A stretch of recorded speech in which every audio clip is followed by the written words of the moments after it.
उद्धवजी ठाकरे यांनी माध्यमांशी कुठलंही बोलणं त्यांनी टाळलेलं आहे। त्यांनी माध्यमांशी बोलायला नकार दिलेला आहे। आमच्या पक्षाचा जो मार्गदर्शन आहे, जो निर्णय आहे, त्याची आपल्याला कल्पना आहे की आज आमदारांना मार्गदर्शन उद्धव साहेबांनी केलं, त्याचा तपशील किंवा त्यामधले कुठलेही निर्णय याच्यावर मी कोणतेही भाष्य करणार नाही।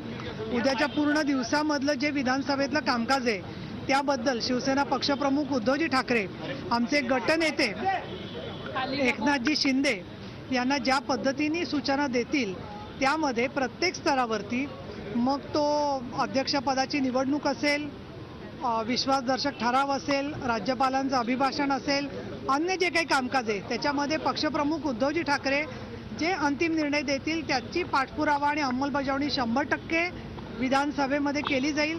एवढंच मी आपल्याला सांगू शकते। याच्या पलीकडे अन्य कुठल्याही प्रश्नांची मी उत्तरं देऊ शकत नाही, त्याच्यावर माझी कुठलीही प्रतिक्रिया नाही। उद्या तुम्हाला काय ते चित्र सगळं स्पष्ट होईल। माझी आपल्याला विनंती आहे की याच्या पलीकडे आपण कुठलाही प्रश्न मला विचारू नये। धन्यवाद। विधानसभा अध्यक्षाची जी निवडणूक विरोध होते तर यासाठी मुख्यमंत्र्यांनी विनंती केलेली आहे की आपण आपला अर्ज मागे घ्यावा। नाही, आपल्या मी या संदर्भात कुठलाही तपशील सांगू शकत नाही। मी माध्यमांवरती आपल्याला विनंती करते या सगळ्यामध्ये की याबद्दलचं शिवसेनेच्या आणि महाराष्ट्राच्या हिताच्या दृष्टीने योग्य तो निर्णय उद्धव साहेब आम्हाला सांगतील त्याप्रमाणे त्याची अंमलबजावणी।